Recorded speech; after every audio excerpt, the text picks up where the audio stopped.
जी अस्सलाम वालेकुम, मैं वजाहत अली शाह। इस वक्त मैं अपने आबाई गाँव ज़रोबी में मौजूद हूँ। आप लोग मेरे पीछे इतने बड़ी तादाद में लोग देख रहे हैं। आप लोगों की इत्ला के लिए अर्ज़ है कि ये कोई सियासी जलसा नहीं है, बल्कि हर ईद के 5वें दिन मेरे आबाई गाँव ज़रोबी में इस तरह का मेला सजता है। इसमें मुख्तलिफ़ किस्म के स्टॉल होते हैं, लोग यहाँ पर आते हैं, स्पेशली बच्चे जिन्होंने ईदिया जमा की होती है, तो यहाँ पर आकर वो अपनी पसंद की चीज़ें ले लेते हैं।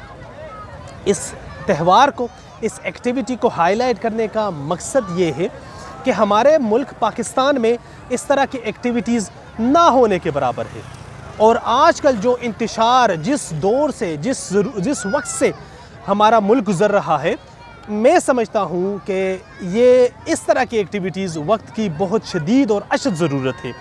और ये माशाल्लाह एक बहुत हेल्दी एक्टिविटी है और इसको हाईलाइट करने का मकसद नौजवान है, नौजवान और जवान। आप लोगों के लिए, आप लोगों को मैं अभी मुखातिब हूँ कि आप लोगों के पास सबसे बड़ी ताकत इस वक्त मौजूद है और वो है मोबाइल और सोशल मीडिया।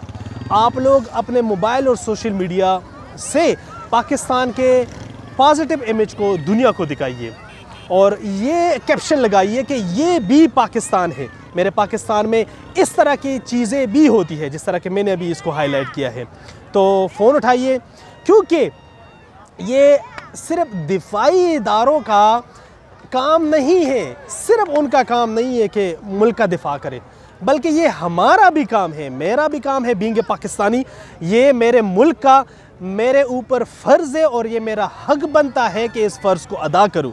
तो आप लोग भी फ़ोन उठाइए और कहीं भी आप लोगों को कोई भी पॉजिटिव चीज़ नज़र आ रही है उसको हाईलाइट कीजिए। सोशल मीडिया बहुत बड़ी ताकत है, इसको पॉजिटिव तरीके से इस्तेमाल कीजिए। पाकिस्तान का बेहतर इमेज लोगों को दिखाइए, दुनिया को दिखाइए। मैं वजाहत अली शाह इंशाल्लाह अगली वीडियो में दोबारा आप लोगों के साथ मुलाकात करूँगा।